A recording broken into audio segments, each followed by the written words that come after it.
ETF index mutual funds నేర్చుకుని stock మార్కెట్లో రాణించాలనుకుంటున్నారా? వెంటనే ఈ నెంబర్కి కాల్ చేయండి.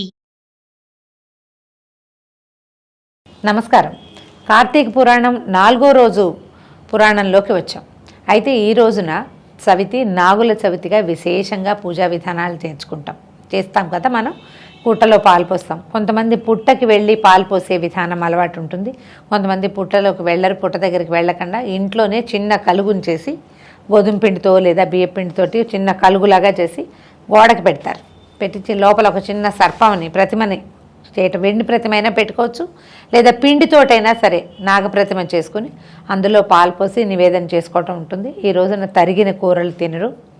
రాత్రి చీకటి పడ్డాక భోజనం చేయరు. ఎట్లా ఇప్పుడు కార్తీకం కాబట్టి మనం ఏం చేస్తాం, నక్తాలు ఉన్న వాళ్ళకి ఈ నియమం లేదండి.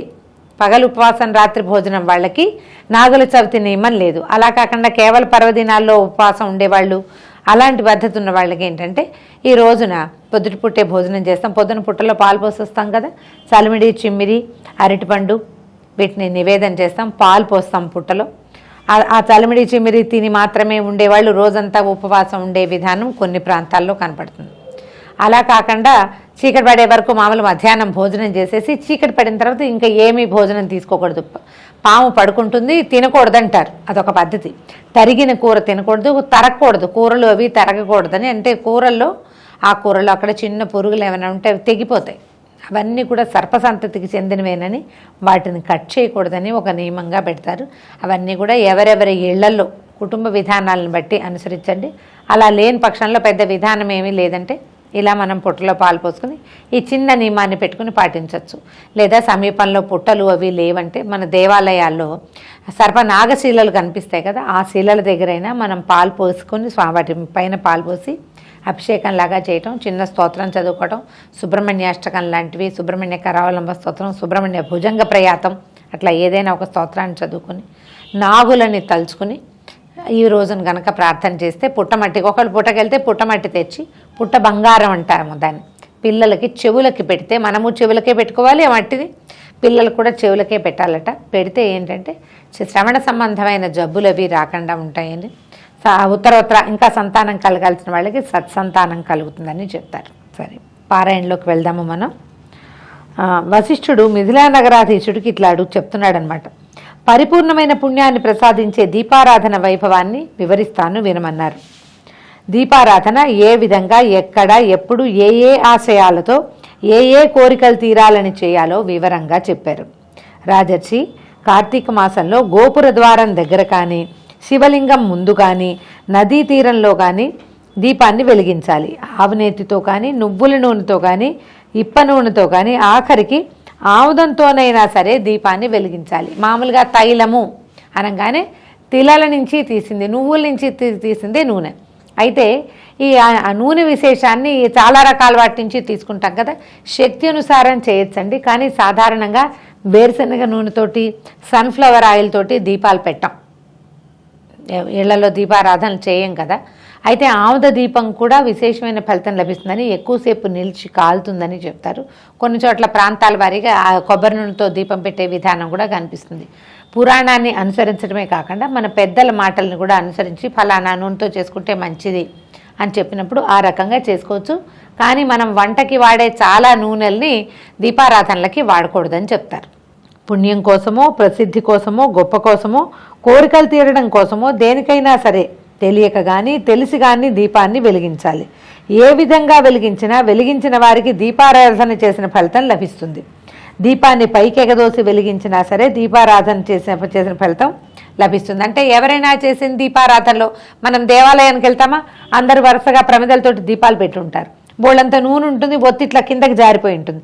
మనం వేలుతోటో ఒక పుల్లతోటో ఒత్తిని ఎగసన తోస్తే ఆ దీపం పెట్టిన వాళ్ళకి ఎంత ఫలితం లభిస్తుందో, ఎగసన తోసినందుకు అంత ఫలితం కూడా లభిస్తుందట. కొంతమంది వెలిగించి పెడతారు, నూనె తక్కువగా ఉంటుంది. మన చేతిలో నూనె ఉంది, మనం ఆల్రెడీ ఓ దీపం పెట్టుకున్నాం, ఇంకా మనం తీసుకెళ్ళిన సీసాలు అంత నూనె ఉంది, పక్కన వెలుగుతున్న దీపంలో పోయొచ్చు. అది కూడా అద్భుతమైన ఫలితాన్ని ఇస్తుంది. ఒత్తి ఒక్కొక్కసారి కొండెక్కిపోతుంది, నిండా నూనె ఉంటుంది, ఒత్తి వెలుగుతూ కనపడదు. ఆ ఒత్తిని వెలిగించండి, అది కూడా అత్యద్భుతమైన ఫలితాన్ని ఇస్తుంది. ఎవరు పెట్టినా మనకు అక్కర్లా. అది వాళ్ళు ఎవరు పెట్టారు, ఎవరిది, మన వాళ్ళదేనా, పక్క వాళ్ళదా, పై వాళ్ళదా, వాళ్ళు ఏ కోరికతో పెట్టారు, ఈయన ఈ ఆలోచనలు ఏమీ చేయొద్దు. ఒక దీపం, దానిని ఉద్ధరించడం, పెద్ద ఉద్ధారణ కాదు ఇదే. ఇంత మాత్రం చేసినా కూడా అఖండమైన ఫలితం లభిస్తుందట. అదే చెప్తున్నారు, ముక్తి లభిస్తుంది, కోరికలు సిద్ధిస్తాయట. పూర్వం పాంచాల రాజ్యాధిపతికి సమస్త వైభోగాలు ఉన్నాయి, కానీ సంతానం లేదు. ఆ కొరతతోటి రాజదంపతులు చాలా కుంగిపోయారు. వాళ్ళు అంతులేని దాన ధర్మాలు చేశారు, ఫలితం లభించలా. చివరికి మహారాజు తానే స్వయంగా పూనుకుని గోదావరి నదీ తీరంలో తపస్సు చేయటం మొదలుపెట్టాడట. మహారాజు తపస్సు చేస్తున్న సమయంలోనే పిప్పలాదుడు అనే మహర్షి అక్కడికి వచ్చారట. రాజు ఎందుకు తపస్సు చేస్తున్నాడో తెలుసుకుని, మహారాజా, ఈ కార్తీక మాసంలో జపతపాలు చేయటం కంటే నిత్యం చేసే దీపారాధన వల్ల నీ కోరిక సిద్ధిస్తుంది అని చెప్పారు. రాజు వెంటనే తపస్సు మాని రాజధానికి చేరుకున్నారు. శివప్రీతి కోసం అనేక పూజలు సంపునస్కారాలు చేసి యజ్ఞయాగాదులు జరిపించి అభిషేకాదులు చేయించి ప్రతిరోజు దీపారాధన చేసేవాడు. మహారాజుకి భగవంతుని అనుగ్రహం లభించింది. అంటే సంతానం లేని వారు కార్తీకంలో నిత్యము దీపారాధన చేస్తే, మళ్ళీ ఈ దీపారాధన మీద ప్రశ్నలు చాలా వస్తాయండి. ఇంట్లో పెట్టుకుంటే సరిపోతుందా, తులసి చెట్టు దగ్గర కూడా పెట్టాలా, ఇంట్లోనూ తులసి చెట్టు దగ్గర కూడా పెట్టి గుళ్ళో కూడా పెట్టాలా అని శక్తి అనుసారం చేయాలండి. విశేషమైన ఫలితం ఏంటంటే ఉదయకాలం మనం ఇంట్లో దీపం పెట్టుకోవటం, లోపల దేవుడి దగ్గర పెట్టుకుంటాం కదా, సాయంకాలం ప్రదోష వేళ వాకిట్లో లోపల దీపం పెట్టుకోవాలి, వాకిట్లో కూడా దీపం పెట్టాలి. అది చాలా అత్యద్భుతమైన ఫలితాన్ని ఇస్తుంది. తులసి చెట్టు దగ్గర, రావి చెట్టు దగ్గర, మేడి చెట్టు దగ్గర అయినా సరే అలా దీపారాధన చేస్తే విశేషమైన ఫలితం లభిస్తుంది.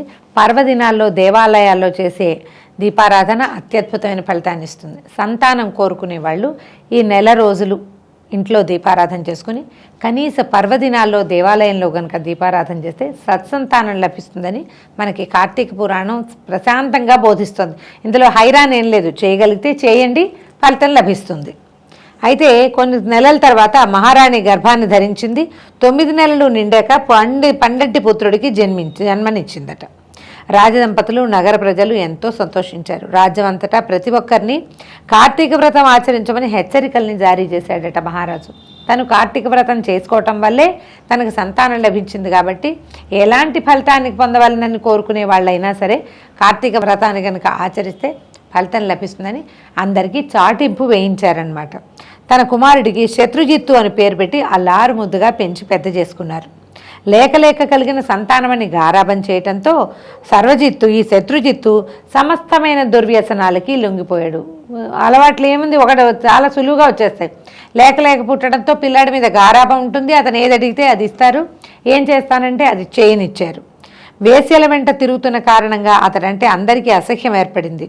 అయితే ఇతను మళ్ళీ మనకి రాజు అవుతాడంటే జనాలు భరించలేని పరిస్థితి వచ్చిందనమాట.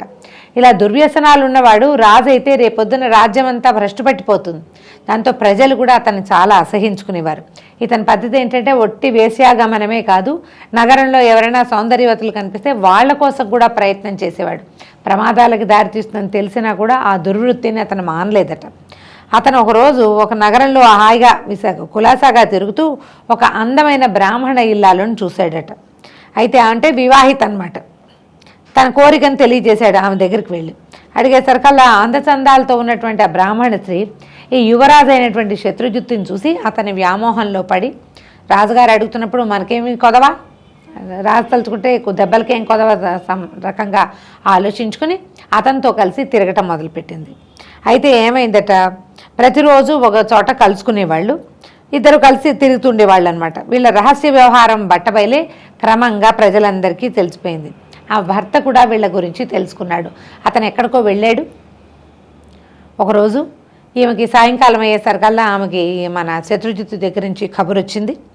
ఈ కబురు వచ్చేసరికల్లా అతను ఇంటికి వచ్చేసరికి వంట కూడా చేయకుండా ఈ అమ్మాయి అలంకారం చేసుకుంటుంటే ఇతను కేకలేశాడు, నువ్వు సాయంకాలం వంట చేయవా, కార్తీక మాసం పొద్దునుంచి ఉపవాసం ఉన్నా, నువ్వు సాయంత్రం భోజనం పెట్టకుండా నువ్వు ఇట్లా అలంకరించుకుంటున్నావు అని గట్టిగా కేకలేశాడు.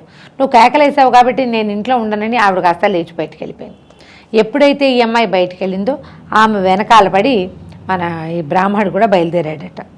అయితే వీళ్ళని చంపేసేయాలనుకున్నాడు. ఎలాగైనా సమయం ఎప్పుడు దొరుకుతుందా అని చూశాడు. అది ఈ రోజు కుదిరిందనమాట.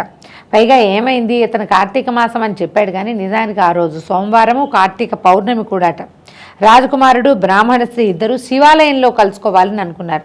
ఆ రోజుల్లో కూడా పురాతన శివాలయాలు కొన్ని సాయంకాల దీపారాధనలు అయ్యాక అందరూ అర్చకులు వెళ్ళిపోయి పాడుపడినట్టుండేవి. ఇలాంటి ఏకాంత వాసులకి చాలా బాగా ఉపయోగపడేవట. అర్ధరాత్రి నిద్రలేచి ఈ అమ్మాయి ఏం చేసింది, సరే చీకటి పడేసరికల్లా అక్కడికి వెళ్ళిపోయింది.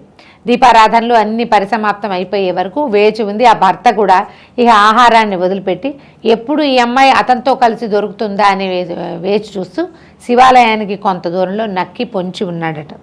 సరే రాత్రి అయినేసరికల్లా రాజకుమారుడు వచ్చాడు. ఈ అమ్మాయి ముందు వెళ్ళిపోయింది, అతను కొంచెం బాగా రాత్రి అయిన తర్వాత వచ్చాడనమాట. లోపలికి వెళ్ళిద్ది. ఇద్దరు కలిసి ఒక చోట సమాగమం ఎక్కడ అని వీళ్ళు సంకేతం పెట్టుకున్నారో అక్కడికి వెళ్ళారు. ఎప్పుడైతే ఈ అమ్మాయి లేచి లోపలికి వెళ్తుందో భర్త కూడా అది చూసుకుని ఒక కత్తి పుచ్చుకుని ఆమె వెనకాల బయలుదేరాడు. పాడుపడిన కొంత పాత పడిపోయిన శివాలయంలో కన్ను కనిపించినంత చీకటిగా ఉందట. రాజకుమారుడు దీపం ఉంటే బాగుంటుందని అనుకోవటంతో సరే లోపల అటు ఇటు వెతికితే అమ్మాయి ఏం చేసిందట, తన చీర కొంగు తించి, అది సాయంత్రం ఎప్పుడో దీపం పెట్టారు, ఆ తర్వాత ఇక దీపం లేదు ఏం లేదు, ఒక్క దీపం అది ఎప్పుడో ఆరిపోయింది. ఏముంది ఎంతసేపు ఉంటాయి, ఎక్కువసేపు దీపారాధనలు అవి ఏం ఉండవు. పైగా ఒత్తులు ప్రమిదలు అవి తోమటం అవి చాలామంది జనాలు ఎక్కువగా వచ్చే దేవాలయాల్లో చక్కగా జరుగుతాయి. కానీ ఎవరైనా ఒకళ్ళు వచ్చి ఓ దీపం పెడితే ఓ చుక్క నూనె పోసి ఓ నెలకంత వత్తేసి వెలిగించి వెళ్ళిపోయారు. సరే రాజకుమారుడు అటు ఇటు తిరిగి ఏమన్నాడట, నేను ఆముదాన్ని తీసుకొస్తానని బయటికి వెళ్ళి ఆముదాన్ని తీసుకొచ్చాడు. ఈ అమ్మాయి ఏం చేసిందంటే చీర చెంగు చింపి ఒత్తులు చేసిందట. ఆ చీకట్లో తడమగా వీళ్ళకి ఓ 2-3 ప్రమిదలు ఏవో దొరికినాయి. అప్పుడు ఏం చేసింది, ఆ ప్రమిదతో పాటు దగ్గరికి వెళ్ళేసరికి దేవాలయపు దీపపు కుంది చేతికి తగిలింది. ఈ ప్రమిద కంటే కుంది బాగుంటుందని ఆ కుంది కొంచెం శుభ్రంగా తుడిచి ఈ ఒత్తులు 2 అందులో వేసి రాజకుమారుడు తెచ్చిన ఆముదాన్ని అందులో పోసింది.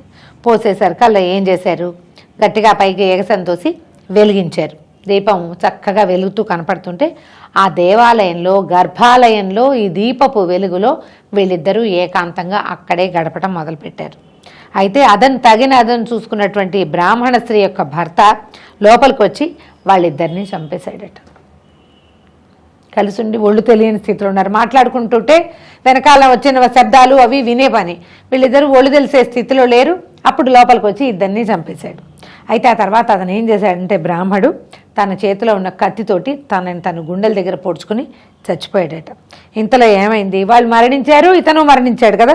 కైలాసం నుంచి శివదూతలు, యమలోకం నుంచి యమదూతలు కూడా వాళ్ళని తమ వెంట తీసుకెళ్ళడానికి దిగొచ్చారు.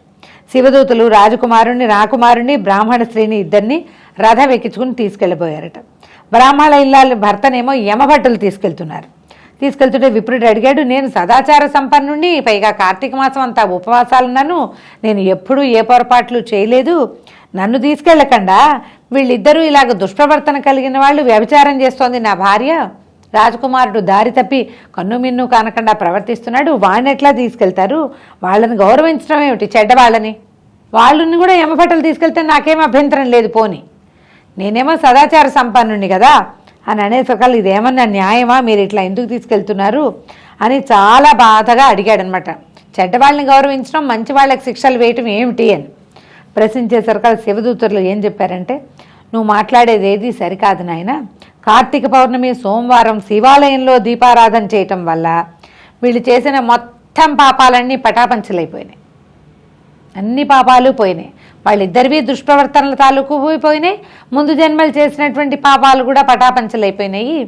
అందుచేత వాళ్ళు ఈ శివ సాయుధ్యాన్ని పొందారు, పాపం లేదు కాబట్టి వాళ్ళని తీసుకెళ్ళడానికి మేము వచ్చాము.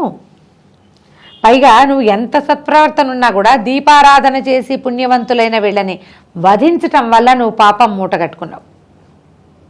నీ పాపం ఎందుకు వచ్చిందంటే ఇందుకు వచ్చింది, నీ సదాచారమే ఉండుంటే బాగుండేది, నువ్వు దేవాలయంలో దీపారాధన చేసిన వాళ్ళిద్దరిని వధించావు కాబట్టి నీకు ఈ గతి ప్రాప్తించింది, నీకు యమలోకం అందుకొస్తుందంటే అప్పుడు శివదూతల మాటలు విన్నటువంటి రాజకుమారుడు శివదూతలతో దుఃఖిస్తూ ఇలా చెప్పాడు, అయ్యలారా మీరు చెప్పిన మాటల్ని నేను కాదనగలిగే శక్తే లేదు నాకు, కానీ మేము ముగ్గురం ఒకే సమయంలో శివుని సన్నిధిలో మరణించాం, దేవాలయ గర్భాలయంలో మరణించాం కదా.